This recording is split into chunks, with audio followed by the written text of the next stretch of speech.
JEE 2025 पर और सेना के बीएससी नर्सिंग कोर्स 2025 पर भी। बिल्कुल। और इन स्रोतों से मतलब हम आज की जो सबसे जरूरी बात है वो निकालेंगे, जैसे कि परीक्षा की तारीखें क्या हैं, एडमिट कार्ड कैसे मिलेगा, कौन अप्लाई कर सकता है, और वो अग्निवीरों के लिए एक राज्य सरकार की नई पॉलिसी भी आई है, उस पर भी बात करेंगे। अच्छा। हाँ, कोशिश यही रहेगी कि जो लोग अप्लाई करने की सोच रहे हैं या जिन्हें डिफेंस भर्तियों में दिलचस्पी है, उनको सारी मेन जानकारी आसानी से मिल जाए। बढ़िया। तो सबसे पहले अग्निवीर सीईई की ही बात कर लेते हैं। सुना है तारीखें काफी नजदीक हैं। हाँ, बिल्कुल। परीक्षाएं अब बस समझ लीजिए 30 जून से 10 जुलाई 2025 के बीच होनी है। ओके, 30 जून से। जी। इसमें कई तरह के पद शामिल हैं। जनरल ड्यूटी है, tradesman, technical, clerk, stock keeper और हाँ, महिला मिलिट्री पुलिस भी। तो उम्मीदवारों के लिए ये काफी अहम समय है। सही बात है। और एडमिट कार्ड्स, उनका क्या स्टेटस है? वो मिलने शुरू हो गए क्या? जी, एडमिट कार्ड आने शुरू हो गए हैं। जीडी वालों के लिए तो शायद 16 या 19 जून से डाउनलोड शुरू हो गया था। अच्छा, डेट्स में थोड़ा कंफ्यूजन है। हाँ, मतलब अलग-अलग सोर्सेज में 1-2 दिन का फर्क दिखा, पर अब उपलब्ध है। और बाकी पदों के लिए जैसे ट्रेड्समैन के लिए 18 जून से, टेक के लिए 19 से। ओके। और इसी तरह और भी हैं, उनकी अलग-अलग तारीखें हैं। और डाउनलोड के लिए कुछ खास चाहिए होगा? हाँ, उसके लिए JIA रोल नंबर चाहिए। वो joinindianarmy.nic.in पोर्टल पर लॉगिन करके हिस्ट्री ऑफ एप्लीकेशन सेक्शन में मिल जाएगा। अच्छा। हाँ, कभी-कभी वेबसाइट थोड़ी बिजी हो सकती है, लोड ज्यादा होता है, तो शायद थोड़ा इंतजार करना पड़े। ठीक है, ये जानना जरूरी है। और परीक्षा ऑनलाइन होगी, राइट? हाँ, ये कंप्यूटर बेस्ड ऑनलाइन टेस्ट है, CBT। मल्टीपल चॉइस सवाल होंगे, MCQs। ओके। पद के हिसाब से या तो 1 घंटे में 50 सवाल या फिर 2 घंटे में 100 सवाल करने होंगे। और नेगेटिव मार्किंग? वो भी है, 25% नेगेटिव मार्किंग है। मतलब गलत जवाब दिया तो नंबर कटेगा। ये ध्यान रखना होगा। बिल्कुल। इसीलिए वो जो प्रैक्टिस टेस्ट वेबसाइट पर है, उनको करना काफी फायदेमंद रहेगा। सही कहा। नेगेटिव मार्किंग से काफी फर्क पड़ जाता है। अच्छा, अब इसी से जुड़ा एक और डेवलपमेंट देखते हैं, उत्तर प्रदेश वाला। हाँ, अग्निवीरों के लिए आरक्षण की खबर, ये काफी बड़ी बात लग रही है। हाँ, ये वाकई एक महत्वपूर्ण कदम है। उत्तर प्रदेश सरकार ने फैसला किया है कि स्टेट पुलिस और फायर डिपार्टमेंट में जो सीधी भर्तियां होंगी, उनमें पूर्व अग्निवीरों के लिए 20% सीटें रिजर्व रहेंगी। 20%? हाँ, 20%। और ये आरक्षण हॉरिजॉन्टल होगा, मतलब हर कैटेगरी के अंदर जनरल, SC, ST, OBC सब में 20% कोटा इनके लिए रहेगा। अच्छा, मतलब ये वर्टिकल नहीं, हॉरिजॉन्टल है। बिल्कुल। और साथ में उम्र में भी 3 साल तक की छूट मिलेगी इनको अप्लाई करने के लिए। 20%? ये तो काफी ज्यादा है। हरियाणा और उड़ीसा में शायद 10% था, है ना? हाँ, उन राज्यों में 10% है, तो यूपी का ये कदम काफी बड़ा है। इसका असर क्या हो सकता है? मतलब क्यों किया गया ये? देखिए, ये कदम दिखाता है कि जो 2022 में अग्निपथ योजना शुरू हुई थी, हाँ, तो जब 2026 में पहला बैच अपनी 4 साल की सेवा पूरी करके बाहर आएगा, तो उनके पास आगे के लिए क्या रास्ते हो सकते हैं। अच्छा, उनकी फ्यूचर के लिए। बिल्कुल। ये सिर्फ नौकरी देने की बात नहीं है, बल्कि उनकी जो मिलिट्री ट्रेनिंग और एक्सपीरियंस है, उसको राज्य के सुरक्षा बलों में कैसे इस्तेमाल किया जाए, ये उसकी भी कोशिश है। ये एक तरह से इंटीग्रेशन की कोशिश है। हाँ, और शायद ये दूसरे राज्यों को भी प्रेरित करे कुछ ऐसा करने के लिए। दिलचस्प है कि कैसे राज्यों में अग्निवीरों के लिए रास्ते बनाए जा रहे हैं। चलिए, अब सेना में एक और अफसर की बात करते हैं। BSc नर्सिंग कोर्स 2025, ये किन के लिए है? ये उन उम्मीदवारों के लिए है, खासकर महिलाओं के लिए, जो सेना में नर्सिंग के फील्ड में करियर बनाना चाहती हैं। ओके। भारतीय सेना ने 4 साल के BSc नर्सिंग कोर्स 2025 के लिए नोटिफिकेशन जारी किया है। आवेदन 17 जून से शुरू हो चुके हैं। अच्छा, अभी चल रहे हैं। हाँ, और 30 जून 2025 तक चलेंगे। कुल 220 सीटें हैं। 220 सीटें। कहाँ? ये 6 आर्मी नर्सिंग कॉलेज हैं। पुणे, कोलकाता, अश्विनी, नई दिल्ली, लखनऊ और बेंगलोर, इनमें बंटी हुई हैं ये सीटें। ठीक है। और कौन अप्लाई कर सकता है? मतलब एलिजिबिलिटी क्या है? उम्र जो है वो 1 जनवरी 2026 को 20 से 27 साल के बीच होनी चाहिए। 20 से 27? हाँ। और पढ़ाई की बात करें तो 10+2 पास होना चाहिए। सब्जेक्ट्स फिजिक्स, केमिस्ट्री, बायोलॉजी, जिसमें बॉटनी और जूलॉजी दोनों हों, और अंग्रेजी। ओके। और कुल मिलाकर कम से कम 50% नंबर होने चाहिए। 50%। लेकिन सबसे अहम बात यह है कि उम्मीदवार को एनटीए का नीट यूजी 2025 एग्जाम क्वालिफाई करना जरूरी है। ओह, तो नीट स्कोर चाहिए ही चाहिए। हाँ बिल्कुल, बिना नीट स्कोर के अप्लाई नहीं कर सकते। और जाहिर है फिजिकल और मेडिकल फिटनेस भी सेना के स्टैंडर्ड्स के हिसाब से होनी चाहिए। अच्छा, तो नीट अनिवार्य है? तो सिलेक्शन सिर्फ नीट स्कोर पर होगा या और भी कुछ है इसमें? नहीं, नीट यूजी 2025 की मेरिट के आधार पर पहले शॉर्टलिस्टिंग होगी। उसके बाद एक कंप्यूटर आधारित टेस्ट होगा, सीबीटी, फिर इंटरव्यू होगा और फिर मेडिकल जांच होगी। अच्छा, कई स्टेजेस हैं। हाँ, ये एक मल्टी स्टेज प्रोसेस है। और आवेदन फीस की बात करें तो जनरल ईडब्ल्यूएस ओबीसी के लिए 200 रुपए है, एससी एसटी और महिला उम्मीदवारों के लिए कोई फीस नहीं है। ठीक है, समझ गया। तो आज हमने देखा कि अग्निवीर सीईई की परीक्षाएं बिल्कुल नजदीक हैं, एडमिट कार्ड आ रहे हैं। हाँ, उत्तर प्रदेश ने पूर्व अग्निवीरों के लिए 20% आरक्षण का बड़ा फैसला किया है। बहुत बड़ा फैसला। और सेना में बीएससी नर्सिंग के लिए आवेदन खुले हैं, लेकिन उसके लिए नीट पास करना अब कंपलसरी हो गया है। बिल्कुल। और इन सारी बातों को अगर एक साथ देखें तो एक सवाल सा मन में आता है। क्या?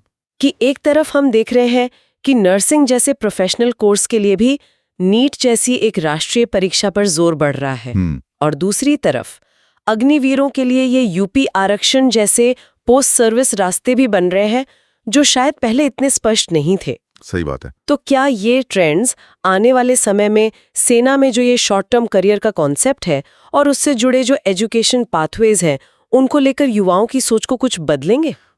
ये सोचने वाली बात है। हाँ, मतलब इन दोनों डेवलपमेंट्स का मिला जुला असर क्या होगा, ये देखना काफी दिलचस्प होगा। तो आज भारतीय सेना से जुड़ी कई अहम खबरें हैं जिन पर हम थोड़ा गौर करेंगे। हाँ, हमारे पास कुछ आर्टिकल्स हैं, ऑनलाइन गाइड्स भी हैं जो फोकस कर रहे हैं अग्निवीर कॉमन एंट्रेंस एग्जाम यानी सीईई 2025 पर और सेना के बीएससी नर्सिंग कोर्स 2025 पर भी। बिल्कुल।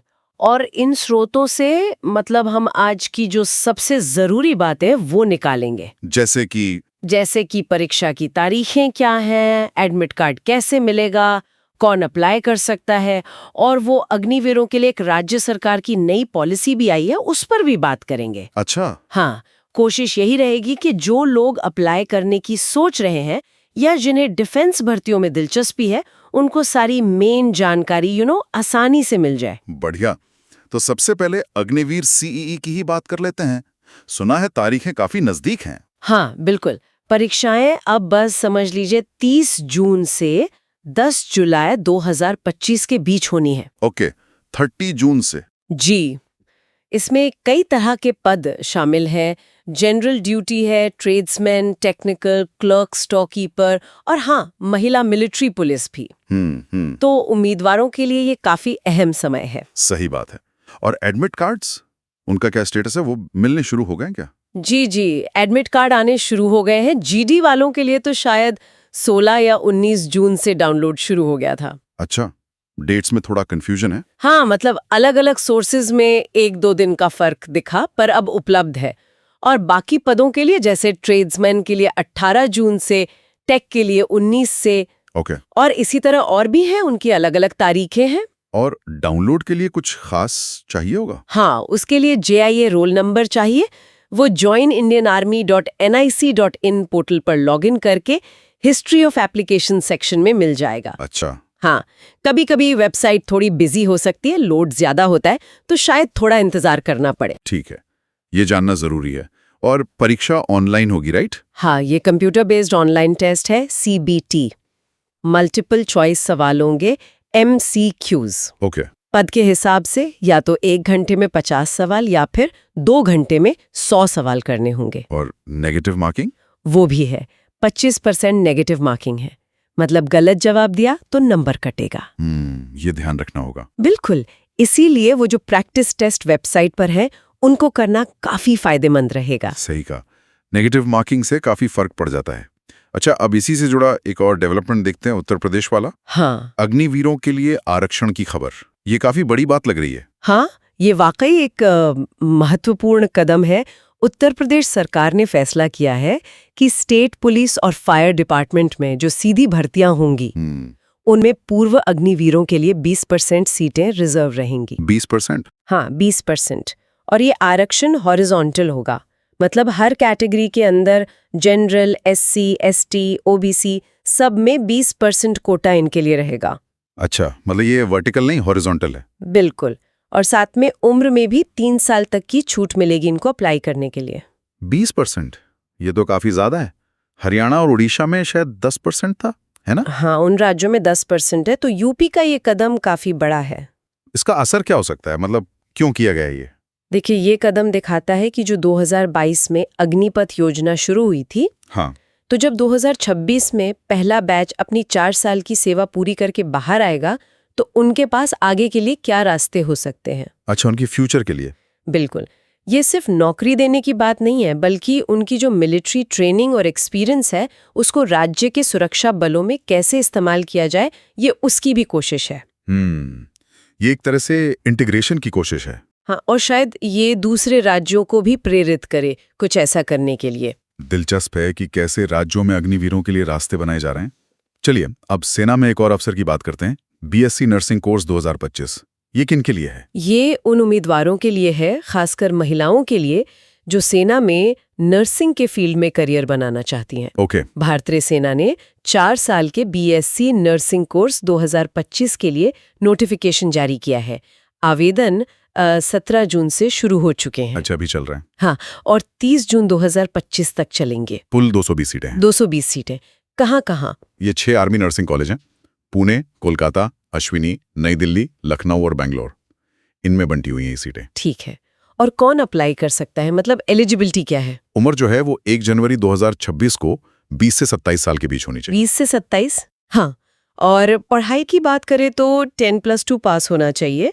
सब्जेक्ट्स फिजिक्स, केमिस्ट्री, बायोलॉजी, जिसमें बॉटनी और जूलॉजी दोनों हों, और अंग्रेजी। ओके। और कुल मिलाकर कम से कम 50% नंबर होने चाहिए। 50%? लेकिन सबसे अहम बात यह है कि उम्मीदवार को एनटीए का नीट यूजी 2025 एग्जाम क्वालिफाई करना जरूरी है। ओह, तो नीट स्कोर चाहिए ही चाहिए। हाँ, बिल्कुल। बिना नीट स्कोर के अप्लाई नहीं कर सकते।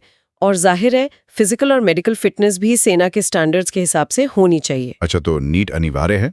तो सिलेक्शन सिर्फ नीट स्कोर पर होगा या और भी कुछ है इसमें? नहीं, नीट यूजी 2025 की मेरिट के आधार पर पहले शॉर्टलिस्टिंग होगी। उसके बाद एक कंप्यूटर आधारित टेस्ट होगा, सीबीटी, फिर इंटरव्यू होगा और फिर मेडिकल जांच होगी। अच्छा, कई स्टेजेस हैं। हाँ, ये एक मल्टी स्टेज प्रोसेस है। और आवेदन फीस की बात करें तो जनरल, ईडब्ल्यूएस, ओबीसी के लिए 200 रुपए है। एससी, एसटी और महिला उम्मीदवारों के लिए कोई फीस नहीं है। ठीक है, समझ गया। तो आज हमने देखा कि अग्निवीर सीईई की परीक्षाएं बिल्कुल नजदीक हैं, एडमिट कार्ड आ रहे हैं। हाँ, उत्तर प्रदेश ने पूर्व अग्निवीरों के लिए 20% आरक्षण का बड़ा फैसला किया है। बहुत बड़ा फैसला। और सेना में बीएससी नर्सिंग के लिए आवेदन खुले हैं, लेकिन उसके लिए नीट पास करना अब कंपलसरी हो गया है। बिल्कुल। और इन सारी बातों को अगर एक साथ देखें तो एक सवाल सा मन में आता है। क्या? कि एक तरफ हम देख रहे हैं कि नर्सिंग जैसे प्रोफेशनल कोर्स के लिए भी नीट जैसी एक राष्ट्रीय परीक्षा पर जोर बढ़ रहा है, और दूसरी तरफ अग्निवीरों के लिए ये यूपी आरक्षण जैसे पोस्ट सर्विस रास्ते भी बन रहे हैं, जो शायद पहले इतने स्पष्ट नहीं थे। सही बात है। तो क्या ये ट्रेंड्स आने वाले समय में सेना में जो ये शॉर्ट टर्म करियर का कॉन्सेप्ट है और उससे जुड़े जो एजुकेशन पाथवेज हैं, उनको लेकर युवाओं की सोच को कुछ बदलेंगे? ये सोचने वाली बात है। हाँ, मतलब इन दोनों डेवलपमेंट्स का मिला जुला असर क्या होगा, ये देखना काफी दिलचस्प होगा। तो आज भारतीय सेना से जुड़ी कई अहम खबरें हैं जिन पर हम थोड़ा गौर करेंगे। हाँ, हमारे पास कुछ आर्टिकल्स हैं, ऑनलाइन गाइड्स भी हैं जो फोकस कर रहे हैं अग्निवीर कॉमन एंट्रेंस एग्जाम यानी सीईई 2025 पर, और सेना के बीएससी नर्सिंग कोर्स 2025 पर भी। बिल्कुल। और इन स्रोतों से मतलब हम आज की जो सबसे जरूरी बात है वो निकालेंगे। जैसे कि परीक्षा की तारीखें क्या हैं, एडमिट कार्ड कैसे मिलेगा, कौन अप्लाई कर सकता है, और वो अग्निवीरों के लिए एक राज्य सरकार की नई पॉलिसी भी आई है, उस पर भी बात करेंगे। अच्छा। हाँ, कोशिश यही रहेगी कि जो लोग अप्लाई करने की सोच रहे हैं या जिन्हें डिफेंस भर्तियों में दिलचस्पी है, उनको सारी मेन जानकारी आसानी से मिल जाए। बढ़िया। तो सबसे पहले अग्निवीर सीईई की ही बात कर लेते हैं। सुना है तारीखें काफी नजदीक हैं। हाँ, बिल्कुल। परीक्षाएं अब बस समझ लीजिए 30 जून से 10 जुलाई 2025 के बीच होनी है। ओके, 30 जून से। जी। इसमें कई तरह के पद शामिल हैं, जनरल ड्यूटी है, tradesman, technical, clerk, stock keeper और हाँ, महिला मिलिट्री पुलिस भी। तो उम्मीदवारों के लिए ये काफी अहम समय है। सही बात है। और एडमिट कार्ड्स, उनका क्या स्टेटस है? वो मिलने शुरू हो गए क्या? जी, एडमिट कार्ड आने शुरू हो गए हैं। जीडी वालों के लिए तो शायद 16 या 19 जून से डाउनलोड शुरू हो गया था। अच्छा, डेट्स में थोड़ा कंफ्यूजन है। हाँ, मतलब अलग-अलग सोर्सेज में 1-2 दिन का फर्क दिखा, पर अब उपलब्ध है। और बाकी पदों के लिए जैसे ट्रेड्समैन के लिए 18 जून से, टेक के लिए 19 से, ओके। और इसी तरह और भी हैं, उनकी अलग-अलग तारीखें हैं। और डाउनलोड के लिए कुछ खास चाहिए होगा? हाँ, उसके लिए JIA रोल नंबर चाहिए। वो joinindianarmy.nic.in पोर्टल पर लॉगिन करके हिस्ट्री ऑफ एप्लीकेशन सेक्शन में मिल जाएगा। अच्छा। हाँ, कभी-कभी वेबसाइट थोड़ी बिजी हो सकती है, लोड ज्यादा होता है, तो शायद थोड़ा इंतजार करना पड़े। ठीक है, ये जानना जरूरी है। और परीक्षा ऑनलाइन होगी, राइट? हाँ, ये कंप्यूटर बेस्ड ऑनलाइन टेस्ट है, CBT। मल्टीपल चॉइस सवाल होंगे, MCQs। ओके। पद के हिसाब से या तो 1 घंटे में 50 सवाल या फिर 2 घंटे में 100 सवाल करने होंगे। और नेगेटिव मार्किंग? वो भी है, 25% नेगेटिव मार्किंग है। मतलब गलत जवाब दिया तो नंबर कटेगा। ये ध्यान रखना होगा। बिल्कुल, इसीलिए वो जो प्रैक्टिस टेस्ट वेबसाइट पर है, उनको करना काफी फायदेमंद रहेगा। सही कहा। नेगेटिव मार्किंग से काफी फर्क पड़ जाता है। अच्छा, अब इसी से जुड़ा एक और डेवलपमेंट देखते हैं, उत्तर प्रदेश वाला। हाँ, अग्निवीरों के लिए आरक्षण की खबर, ये काफी बड़ी बात लग रही है। हाँ, ये वाकई एक महत्वपूर्ण कदम है। उत्तर प्रदेश सरकार ने फैसला किया है कि स्टेट पुलिस और फायर डिपार्टमेंट में जो सीधी भर्तियां होंगी, उनमें पूर्व अग्निवीरों के लिए 20% सीटें रिजर्व रहेंगी। 20%? हाँ, 20%। और ये आरक्षण हॉरिजॉन्टल होगा, मतलब हर कैटेगरी के अंदर जनरल, SC, ST, OBC सब में 20% कोटा इनके लिए रहेगा। अच्छा, मतलब ये वर्टिकल नहीं, हॉरिजॉन्टल है। बिल्कुल। और साथ में उम्र में भी 3 साल तक की छूट मिलेगी इनको अप्लाई करने के लिए। 20%? ये तो काफी ज्यादा है। हरियाणा और उड़ीसा में शायद 10% था, है ना? हाँ, उन राज्यों में 10% है, तो यूपी का ये कदम काफी बड़ा है। इसका असर क्या हो सकता है? मतलब क्यों किया गया ये? देखिए, ये कदम दिखाता है कि जो 2022 में अग्निपथ योजना शुरू हुई थी, हाँ, तो जब 2026 में पहला बैच अपनी 4 साल की सेवा पूरी करके बाहर आएगा, तो उनके पास आगे के लिए क्या रास्ते हो सकते हैं। अच्छा, उनकी फ्यूचर के लिए। बिल्कुल, ये सिर्फ नौकरी देने की बात नहीं है, बल्कि उनकी जो मिलिट्री ट्रेनिंग और एक्सपीरियंस है, उसको राज्य के सुरक्षा बलों में कैसे इस्तेमाल किया जाए, ये उसकी भी कोशिश है। ये एक तरह से इंटीग्रेशन की कोशिश है। हाँ, और शायद ये दूसरे राज्यों को भी प्रेरित करे कुछ ऐसा करने के लिए। दिलचस्प है कि कैसे राज्यों में अग्निवीरों के लिए रास्ते बनाए जा रहे हैं। चलिए, अब सेना में एक और अफसर की बात करते हैं। BSc नर्सिंग कोर्स 2025, ये किन के लिए है? ये उन उम्मीदवार